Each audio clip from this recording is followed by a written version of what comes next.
नमस्कार, good morning, सुप्रभात, जय जोहार। मैं हूं आपके साथ आकांक्षा। आप देख रहे हैं IBC 24। इस बुलेटिन में हम आपको जानकारी देंगे कि आज देश और दुनिया में क्या खास होने वाला है। मध्य प्रदेश, छत्तीसगढ़ की हर एक खबर का पूरा अपडेट आपको इस बुलेटिन में बताएंगे। आइए उससे पहले देख लेते हैं सुर्खियां।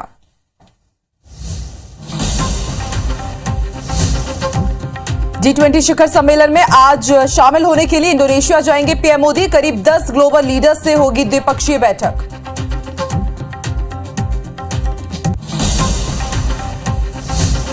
जशपुर दौरे पर संघ प्रमुख मोहन भागवत, बिरसा मुंडा और पूर्व केंद्रीय मंत्री दिलीप सिंह जुदेव की प्रतिमा का करेंगे अनावरण।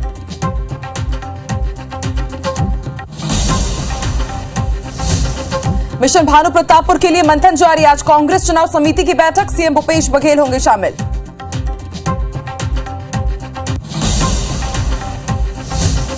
कल मध्य प्रदेश के शहडोल में जनजातीय गौरव दिवस का होगा भव्य आयोजन। सीएम शिवराज लेंगे जायजा, कहा लागू होगा पेसा अधिनियम।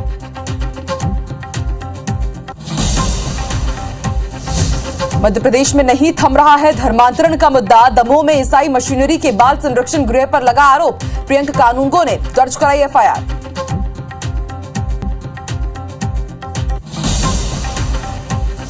और सरकारी चावल के अवैध परिवहन पर कोरबा जिला प्रशासन की बड़ी कार्रवाई। पिकअप के साथ 90 बोरी चावल जब्त। ड्राइवर और मालिक पर एफआईआर।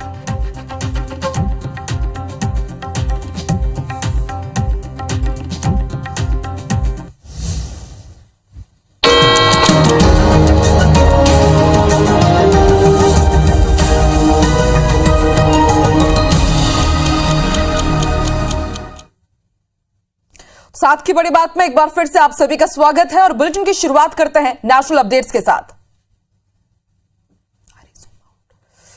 बाली में आज जो बाइडेन चीन के राष्ट्रपति शी जिनपिंग मुलाकात करेंगे। जो बाइडेन और शी जिनपिंग की मुलाकात होने वाली है। 17वें G20 समिट में शामिल होने के लिए प्रधानमंत्री नरेंद्र मोदी इंडोनेशिया जाएंगे।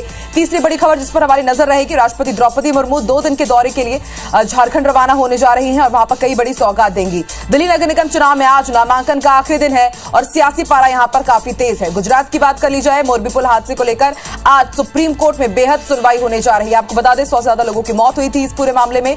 वाराणसी की ज्ञानव्यापी में मुस्लिमों के प्रवेश पर आज बड़ा फैसला हो सकता है। मैनपुरी लोकसभा उपचुनाव में से जुड़ी अपडेट आपको बता दें, मैनपुरी में आज नामांकन दाखिल कर सकती है डिंपल यादव। और दिल्ली बीजेपी की अगर बात की जाए तो 9 नए जिलाध्यक्षों के नामों की घोषणा कर दी गई है। तो ये तमाम बड़ी खबरें हैं देश और दुनिया की, जिन पर हमारी आज दिन भर नजर रहेगी। चलिए बढ़ते आगे, बात मध्य प्रदेश की कर लेते हैं। मध्य प्रदेश में धर्मांतरण के केसेस थम नहीं रहे हैं। दमोह के बाल संरक्षण गृह में एक बार फिर से धर्मांतरण कराने का मामला सामने आया है। गंभीर आरोप यहां पर लगे हैं। राष्ट्रीय बाल संरक्षण आयोग के अध्यक्ष प्रियंका कानूनगो ने एफआईआर दर्ज कराई है। 10 लोगों पर नामजद एफआईआर दर्ज हुई है। ईसाई मिशनरी के बाल गृह में धर्मांतरण का आरोप है। प्रियंका कानूनगो जब वहां पर पहुंचे जांच करने के लिए तो गेट पर ताला लगा दिया गया। ईसाई मिशनरी के बाल गृह में 91 बच्चों का नाम दर्ज है। बाल गृह में दर्ज 91 में से 45 बच्चे ही मिले हैं। तो बड़ी खबर दमोह से बता रहे हैं। ऐसे में ये सवाल उठता है खबर सुनने के बाद कि बाल गृह है या फिर धर्मांतरण की फैक्ट्री है। और जैसा कि हमने आपको जानकारी दी कि यहां पर जब अध्यक्ष प्रियंका कानूनगो पहुंचे तो वहां के गेट में ताला लगा दिया गया और इसके साथ ही 91 बच्चे यहां पर रहते हैं, लेकिन सिर्फ 45 बच्चे ही मिले। तो बेहद सनसनीखेज और चौंकाने वाला मामला दमोह से सामने आया है। आपको याद होगा इससे पहले रायसेन में भी कुछ ऐसा ही मामला सामने आया था और सागर में भी एक शिक्षक के ऊपर आरोप लगे थे कि वो ना सिर्फ नाबालिग के साथ छेड़छाड़ करता था बल्कि धर्मांतरण करने का दबाव भी बना रहा था। और अभी ये ताजा मामला दमोह से सामने आया है।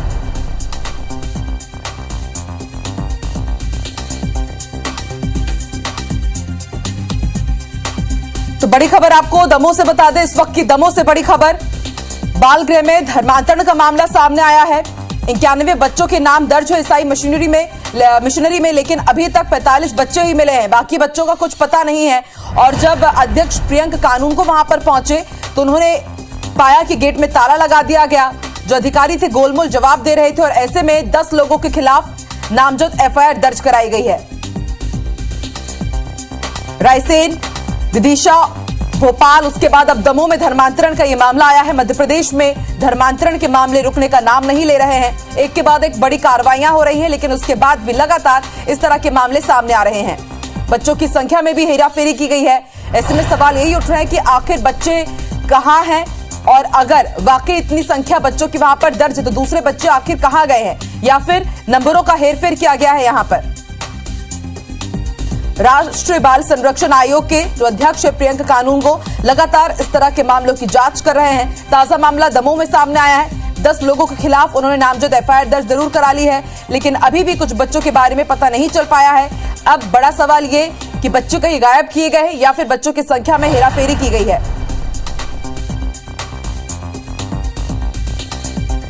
हालांकि कार्रवाई करते हुए 10 लोगों के खिलाफ नामजद एफआईआर दर्ज जरूर करा दी गई है, लेकिन बड़ा सवाल यह खड़ा होता है कि जब अध्यक्ष जांच करने के लिए पहुंचते हैं तो वहां के गेट में ताला क्यों लगा दिया जाता है।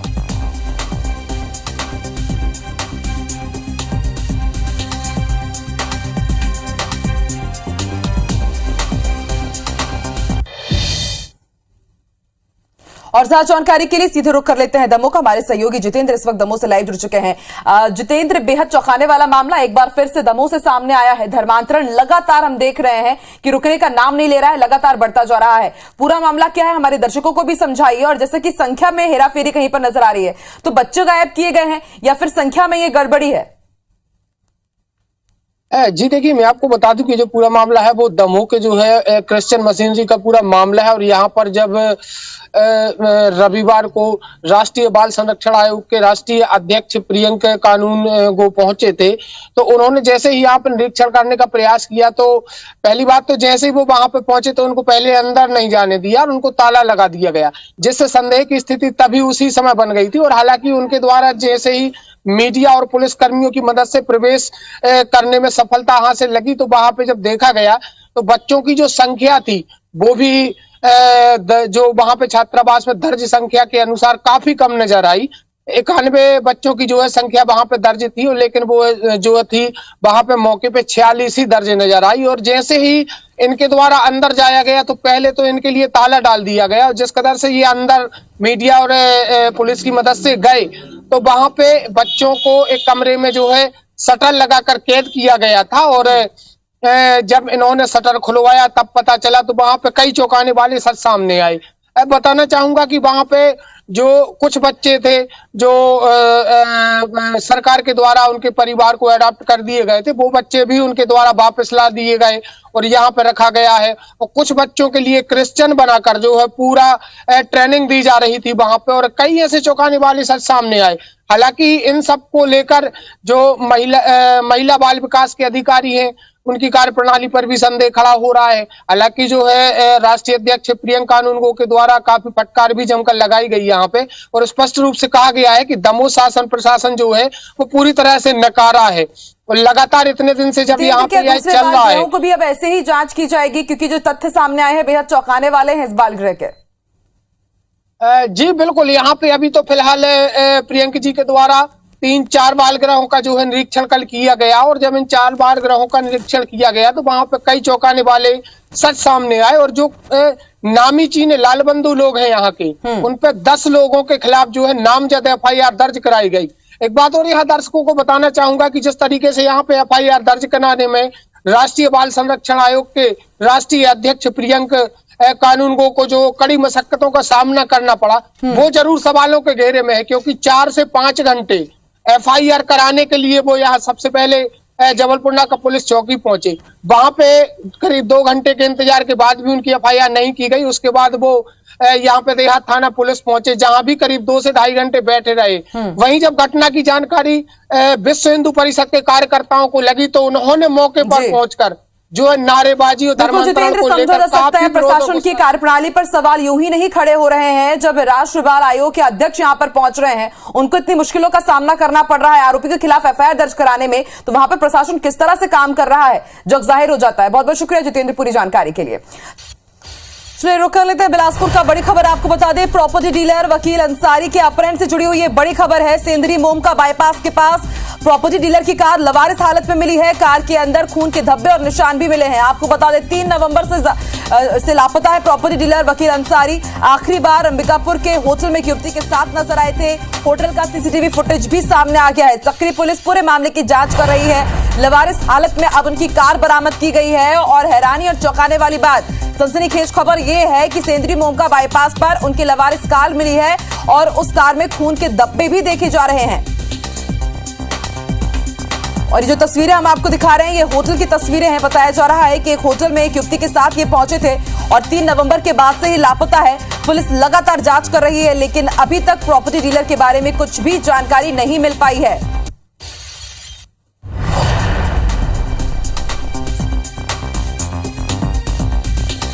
तो लापता प्रॉपर्टी डीलर की कार तो मिल गई है, लेकिन अभी तक प्रॉपर्टी डीलर वकील अंसारी का कुछ भी अता पता नहीं चल पाया है। लगातार पुलिस जांच कर रही है, हर एक एंगल से तफ्तीश में जुटी हुई है। फिलहाल प्रॉपर्टी डीलर की कार संदिग्ध हालत में मिली। कार के अंदर खून के धब्बे और निशान भी पाए गए हैं।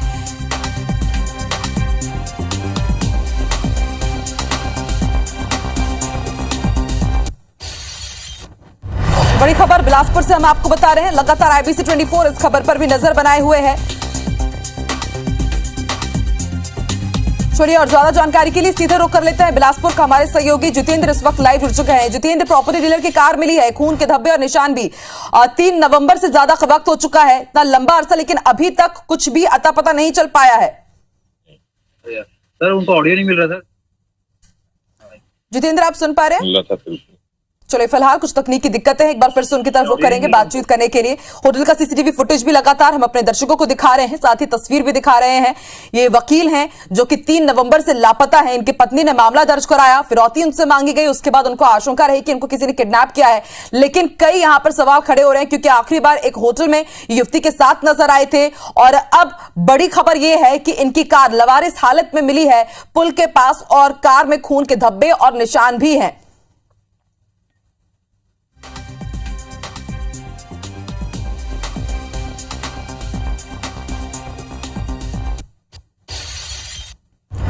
बड़ी खबर आपको बता दें, मध्य प्रदेश में कल जनजातीय गौरव दिवस है। पेशा कानून समेत कई सौगात मिलने वाली है कल, और शहडोल में आदिवासियों के लिए बड़ा आयोजन किया जा रहा है। जनजातीय गौरव दिवस में शामिल होने के लिए राष्ट्रपति द्रौपदी मुर्मू भी यहां पर पहुंचेंगी। शहडोल जिले में बड़े स्तर पर कल कार्यक्रम का आयोजन किया जाएगा, और आपको बता दें कई सौगात भी देंगे CM शिवराज सिंह चौहान।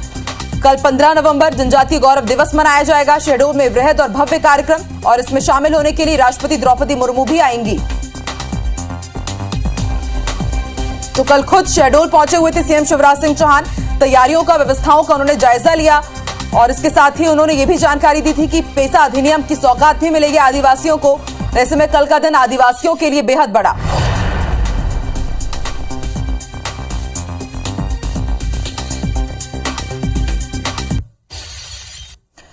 बड़ी खबर आपको बता दें, मिशन भानु प्रतापपुर के लिए कांग्रेस पूरी तरह से जुटी हुई है, और आज एक बार फिर से रायपुर में कांग्रेस चुनाव समिति की बैठक होगी।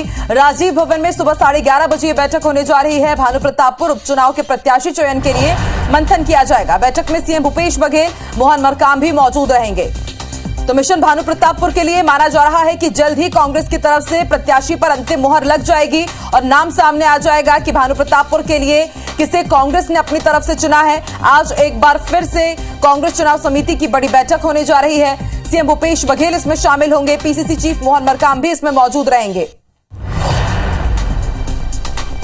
आपको बता दें 10 से ज्यादा नाम अब तक सामने आ चुके हैं प्रत्याशियों के, लेकिन अभी तक अंतिम मुहर किसी पर भी नहीं लगी। तमाम मुद्दों को अभी लेकर के यहां पर बारीकी से विचार मंथन कर रही है कांग्रेस, और माना जा रहा है कि आज शायद प्रत्याशी का नाम फाइनल हो सकता है।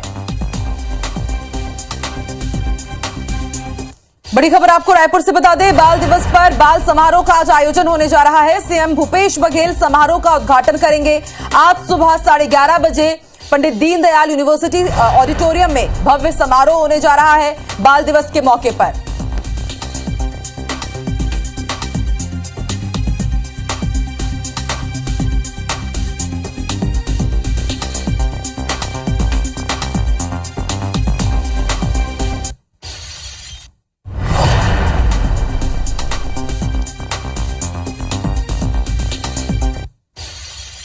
बढ़ते आगे, बड़ी खबर आपको कोरबा से बता दें, जिला प्रशासन ने बड़ी कार्रवाई की है। सरकारी चावल के अवैध परिवहन पर कार्रवाई करते हुए पिकअप के साथ 90 बोरी सरकारी चावल जब्त किया गया है। चालक और मालिक पर FIR भी दर्ज करा ली गई है। तो ट्रक की तस्वीरें भी हम आपको दिखा रहे हैं। पूरी तस्वीरों के साथ ताजा अपडेट हम आपको दिखा रहे हैं। अवैध चावल परिवहन पर बड़ी कार्रवाई, सरकारी चावल के अवैध परिवहन पर कार्रवाई करते हुए 90 बोरी सरकारी चावल जब्त किया गया है। धीरज जुड़ चुके हैं हमारे साथ। धीरज, चालक और मालिक पर FIR दर्ज की गई है, कहां से कहां ले जाया जा रहा था ये चावल? जी बिल्कुल, देखिए कोरबा कलेक्टर संजीव झा को लंबे समय सरकारी चालक के अफरा-तफरी की शिकायत में दी थी। जो कल इसके बाद सीतामढ़ी चौक के पास में जो गौ माता चौक है वहाँ पे कोरबा तहसीलदार मुकेश देवांगन और खाद्य निरीक्षक जो उर्मिला गुप्ता है उनके द्वारा पिकअप को रोककर जांच की गई, जिसके बाद में वहाँ पे कोई दस्तावेज में प्रस्तुत नहीं था और फिर कोई नहीं था। चावल की जांच की गई तो वहाँ उसमें जो सरकारी चावल मिला है फोर्टिफाइड चावल वहाँ मिला, जिसके बाद में उन्होंने पूरे मामले में लेकर के कोतवाली थाने में जो संचालक है दुकान का और जो वाहन चालक है उसके खिलाफ में एफआईआर दर्ज करवा कर आवश्यक वस्तु अधिनियम 3 और 7 के तहत में एफआईआर दर्ज करवा दी है। जी शुक्रिया पूरी जानकारी के लिए धीरज।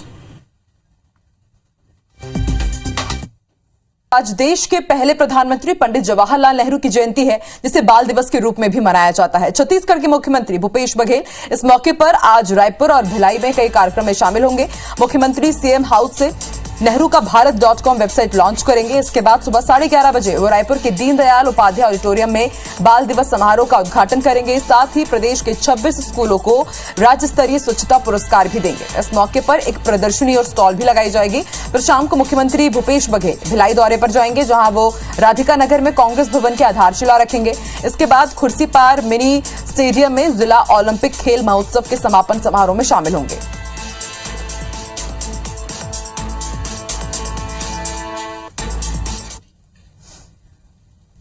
मुरैना में भाजपा संगठन की बैठक और कृषि मेले का आयोजन किया गया, जिसमें भाजपा प्रदेश अध्यक्ष वीडी शर्मा शामिल हुए।